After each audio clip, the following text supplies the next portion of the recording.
হেডলাইনটা অনেকটা এমন, আফগানিস্তান এখন এয়ারপোর্টের গেটে আর নিউজিল্যান্ড হাসিমুখে প্লেনের সিটে।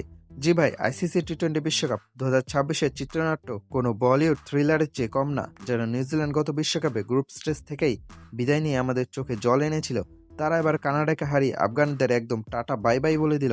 আফগানিস্তান ভক্তরা ভাবছিল হাম কিসি সে কাম নেহি, কিন্তু বিধিবাম কানাডা কিউইদের কাছে হেরে যেতেই আফগানদের সুপার এইটের স্বপ্ন এখন কেবলই একটা স্ক্রিনশট হয়ে গ্যালারিতে পড়ে আছে। সবার মুখে এখন একটাই কথা, আফগানিস্তান নাকি এখন এশিয়ার সেকেন্ড বেস্ট টিম। ইন্ডিয়ার পরেই তাদের নাম। লড়াই করেছে, বুক চিতিয়ে দাঁড়িয়েছে, এমনকি বড় বড় জায়ান্টদের ঘাম ছুটিয়ে দিয়েছে। কিন্তু আফসোস, সেকেন্ড বেস্ট হয়েও লাভ হলো না। কারণ আইসিসি তো আর ইমোশন দিয়ে চলে না, চলে পয়েন্ট টেবিলে। রশিদ খানদের বোলিং দেখে মনে হচ্ছিল যেন আগুনের গোলা বের হচ্ছে। কিন্তু কিউইরা যখন দেখলো তাদের বাড়ি ফেরার টিকিট কনফার্ম হতে পারে, তখন তারা কানাডার উপর এমন চড়াও হলো যে আফগানদের জন্য কোনো সুযোগই বাকি রাখলো না। একেই বলে নিজের ঘর বাঁচাতে পরের ঘর পোড়ানো। একটু ফ্ল্যাশব্যাকে যাই চলুন।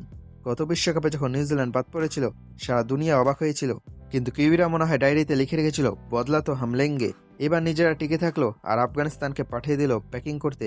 মাঠে আফগানদের লড়াই ছিল দেখার মতো, তাদের ছক্কাগুলো ছিল চোখের শান্তি আর উইকেট নেওয়া ছিল স্রেফ শিল্প। কিন্তু সমস্যাটা হলো, ক্রিকেট খেলায় কখনো কখনো নিজের পারফরমেন্সের চেয়ে অন্যের হারের ওপর বেশি নির্ভর করতে হয়।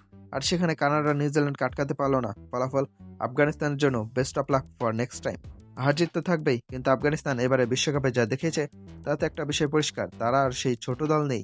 তারা এখন বাঘের বাচ্চার মতো লড়াই করে। হয়তো এবার ট্রফি আসবে না, কিন্তু ক্রিকেট প্রেমীদের মন তারা ঠিকই জয় করে নিয়েছে।